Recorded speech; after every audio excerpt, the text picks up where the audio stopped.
Hello बच्चा लोग, कैसे हो? कैसी चल रही है स्टडीज? तो देखो, अभी तक हमने जो क्वेश्चंस करे वो कुछ ट्रिग्नोमेट्रिक आइडेंटिटीज के ऊपर थे। अब हम प्रिंसिपल सॉल्यूशन और जनरल सॉल्यूशन पढ़ेंगे। हमें इक्वेशन दी हुई है ट्रिग्नोमेट्रिक की, ठीक है? उनके हम प्रिंसिपल और जनरल सॉल्यूशन करेंगे इस एक्सरसाइज के अंदर, राइट? तो इसमें सबसे पहले एक रीमेमोराइज कर लेते हैं कि हमारे क्या क्या फॉर्मूले होते थे। वैसे तो मैंने फॉर्मूले की एक वीडियो बनाई थी, लेकिन इस बार रीमेमोराइज दोबारा से कर लेते हैं। तो हमारा पहला फॉर्मूला था, if sin x is equal to 0 then x is equal to n pi and where n belongs to integer, right? ये पहला फॉर्मूला होता था। Then second, cos x is equal to 0 then x is equal to 2n plus 1 pi by 2 and n belongs to integer, right? Then third formula होता था, if sin x is equal to sin y then x is equal to n pi plus minus 1 की power n y and n belongs to integer. Then fourth formula होता था, if cos x is equal to cos y then x is equal to 2n pi plus minus y and n belongs to integer. And fifth formula होता था, if tan x is equal to tan y then x is equal to n pi plus y where n belongs to integer. ये हमारे general solution, principal solution find करने के कुछ फॉर्मूले होते हैं, ठीक है? ये हो गए हमारे फॉर्मूले।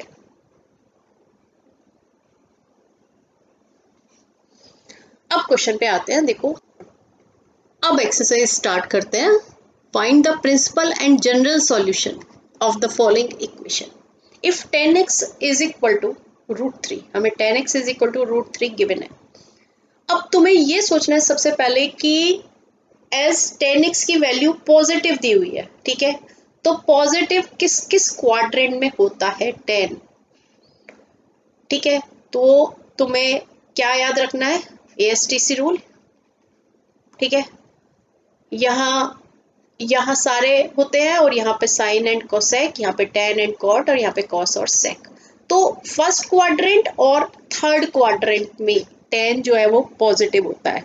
It means x lies in first and third quadrant.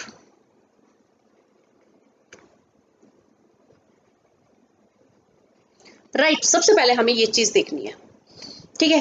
अब क्वेश्चन देखो, क्वेश्चन में आते हैं, tan x is equal to √3 और √3 किसकी वैल्यू होती थी? √3 हमारी 60 डिग्री की वैल्यू होती थी, ठीक है? और 60 डिग्री को हम रेडियन में क्या लिखते हैं? रेडियन में हम लिखते हैं π/3। तो tan x is equal to क्या आ गया हमारे पास? 10 π/3, ठीक है? tan x is equal to आ गया 10 π/3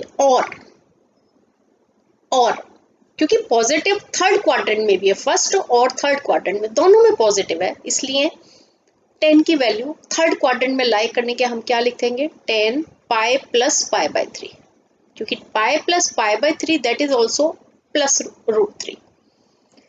तो हमारी जो x की वैल्यू आ गई इससे, मतलब tan x is equal to 10 π/3 और 10, ये हो गया 4 π/3, राइट? जब हमारे पास tan x is equal to 10 π/3 और 10 4 π/3 आ गया, तो इट मीन्स जो हमारा प्रिंसिपल सॉल्यूशन है, प्रिंसिपल सॉल्यूशन क्या हो गया? That is equal to π/3 and 4π/3। ये तो आ गया हमारा प्रिंसिपल सॉल्यूशन। ठीक है, प्रिंसिपल सॉल्यूशन को तुम समझ रहे हो ना, कि जो हमें वैल्यू गिवन है, हमें क्या गिवन थी, tan x is equal to √3। हमने सबसे पहले देखा कि ये किस क्वाड्रेंट में लाई कर रहा है। ठीक है, ये फर्स्ट में और थर्ड में लाई कर रहा है। तो फर्स्ट और थर्ड में हमने इस वैल्यू के एंगल्स देखने हैं कि किन किन एंगल्स के लिए ये वैल्यू आएगी, और वो हमारे प्रिंसिपल सॉल्यूशन हो जाते हैं। ठीक है, अब general solution, for general solution,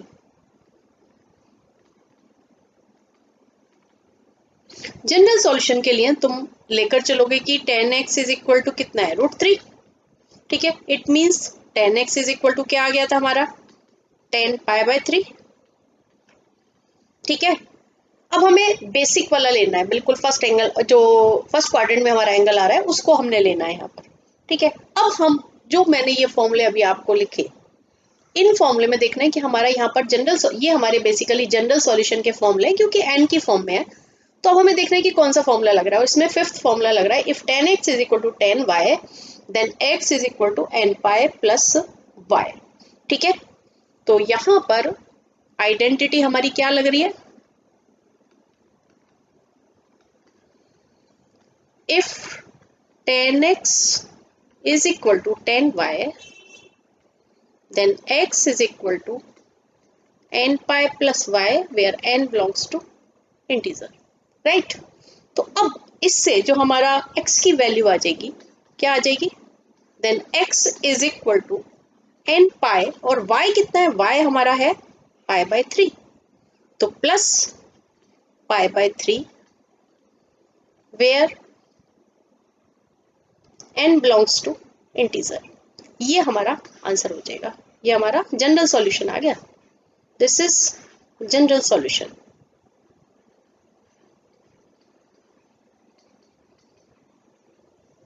ठीक है, क्लियर?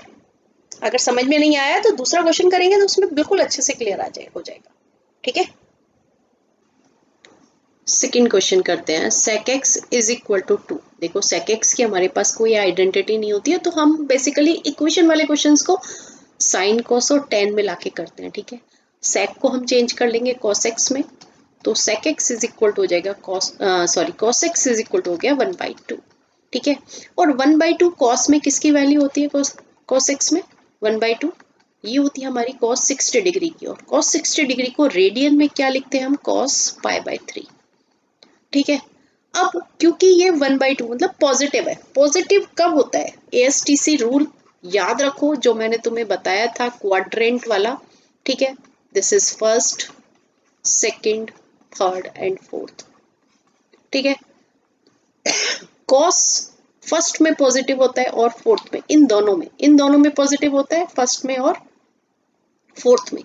तो x किस में लाई कर रहा है, x lies in first and fourth quadrant. ठीक है, तो देखो एक बात याद करो कि अगर एंगल हमारा y है, ठीक है, ठीक है, अगर फर्स्ट क्वाड्रेंट में है तो फर्स्ट क्वाड्रेंट के लिए y is equal to theta का थीटा ही रहेगा। सेकंड क्वाड्रेंट के लिए y is equal to pi minus theta आ जाएगा। थर्ड क्वाड्रेंट के लिए y is equal to pi plus theta आ जाएगा, एंड फोर्थ क्वाड्रेंट के लिए y is equal to 2π minus theta आ जाएगा। ये बात तुमने याद रखनी है, बस इसको याद रखोगे तो तुम्हें इन इक्वेशन वाले क्वेश्चंस में, जनरल सॉल्यूशन, प्रिंसिपल सॉल्यूशन में बिल्कुल भी प्रॉब्लम नहीं होगी। ठीक है, अब देखो फर्स्ट में और फोर्थ में है, तो अगले स्टेप में हमारा क्या आ जाएगा कि cos x is equal to cos π/3 और cos, अब क्योंकि फोर्थ क्वाड्रेंट है, फोर्थ क्वाड्रेंट में 2π माइनस 3 मतलब कि 2π माइनस π/3। क्लियर? तो ये आ गया हमारा cos x is equal to cos π/3 और cos, एलसीएम लिया 5π/3। क्लियर? इतनी बात समझ में आ गई? तो हमारा जो प्रिंसिपल सॉल्यूशन आ गया,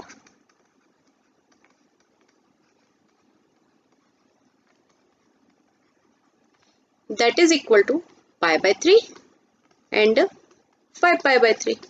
ये हमारा एक आंसर हो गया। अब जनरल सॉल्यूशन के लिए हम यहां से लेके चलेंगे ये वाला पार्ट, ये जो पार्ट था हमारा, ठीक है, फॉर जनरल सॉल्यूशन।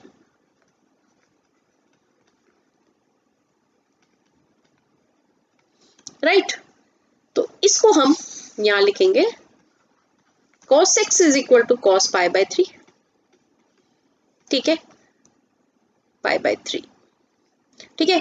अब तुम्हें आइडेंटिटी याद होनी चाहिए कि if cos x is equal to cos y, then x is equal to 2n pi plus minus y and n belongs to integer, ठीक है। ये हमारी हो गई आइडेंटिटी। तो हमारा जो जनरल सॉल्यूशन आ जाएगा, general solution x is equal to 2n pi plus minus π/3। ये कितना है, and n belongs to integer. ये हमारा आ गया जनरल सॉल्यूशन। क्लियर, ठीक है। जैसे जैसे क्वेश्चंस करोगे वैसे वैसे ये क्वेश्चंस तुम्हें इजी लगने लगेंगे। ये इक्वेशंस हैं, इनमें हमें जनरल और प्रिंसिपल सॉल्यूशन निकालना है। थर्ड क्वेश्चन करते हैं। If cot x is equal to -√3, ठीक है, cot x को सबसे पहले हम tan x में चेंज करेंगे। tan x is equal to हो गया -1/√3। अब 1/√3 को हम देखेंगे कि ये किसकी वैल्यू होती है, ये होती है हमारी tan में 30 डिग्री की, और 30 डिग्री को हम रेडियन में क्या लिखते हैं, π/6, ठीक है। अब क्योंकि माइनस है तो x कहाँ लाई करेगा, x lies in which quadrant, ASTC rule, ठीक है। ये पॉजिटिव, इट मींस ये नेगेटिव और ये नेगेटिव, मतलब कि सेकंड एंड फोर्थ क्वाड्रेंट, ठीक है। तो ये हो जाएगा हमारा tan x is equal to second quadrant के लिए पाई माइनस π/6 और फोर्थ क्वाड्रेंट के लिए 2π minus π/6, 2π minus theta. Clear, then tan x is equal to 10, ये आ गया 5π/6 और 10 ये आ गया 11π/6। इतनी बात समझ आ गई, ठीक है। ये देयरफॉर जो हमारे प्रिंसिपल सॉल्यूशन है, इसी से हमारा प्रिंसिपल सॉल्यूशन आता है। Principal solution is equal to क्या आ गया, 5π/6 और 11π/6।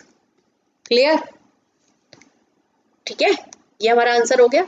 अब जनरल सॉल्यूशन पे आते हैं। जनरल सॉल्यूशन के लिए यहां से हम लेंगे tan x is equal to 10 5π/6।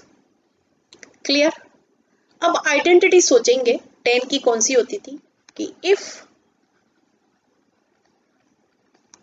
tan x is equal to 10y, then x is equal to n pi plus y and n belongs to integer. ये हमारी आइडेंटिटी होती थी, ठीक है। तो हमारा जो जनरल सॉल्यूशन आ जाएगा, general solution x is equal to n pi plus 5π/6 and n belongs to integer. एक आंसर हमारा ये हो गया। Right, clear.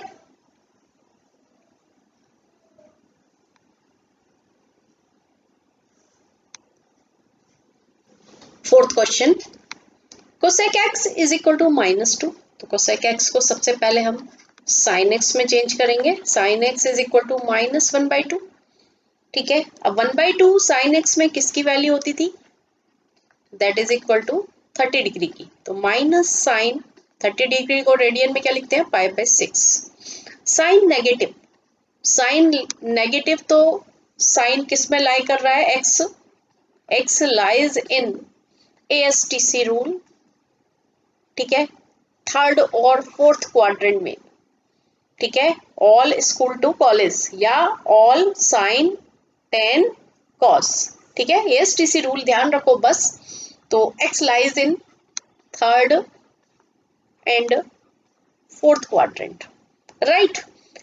तो थर्ड क्वाड्रेंट के लिए हम जो वैल्यू आ जाती है वो क्या आ जाती है? पाई प्लस थीटा, तो पाई प्लस पाई बाय 6, और साइन फोर्थ क्वाड्रेंट के लिए 2 pi minus pi by 6, clear. Then sine x is equal to sine 7 pi by 6 और साइन 11 पाई बाय 6, ठीक है। देयरफॉर प्रिंसिपल सॉल्यूशन क्या आ गया हमारा? Principal solution that is equal to 7 pi by 6 and 11 pi by 6, ठीक है। ये हमारा आंसर हो गया एक। अब हमें जनरल सॉल्यूशन के लिए काम करना है, तो जनरल सॉल्यूशन के लिए इसे लिखेंगे हम यहाँ पर कि sine x is equal to sine 7 pi by 6। इसके बाद आइडेंटिटी हम याद करेंगे कि कौन सी आइडेंटिटी यहाँ पर लगेगी, कि if sine x is equal to sine Y,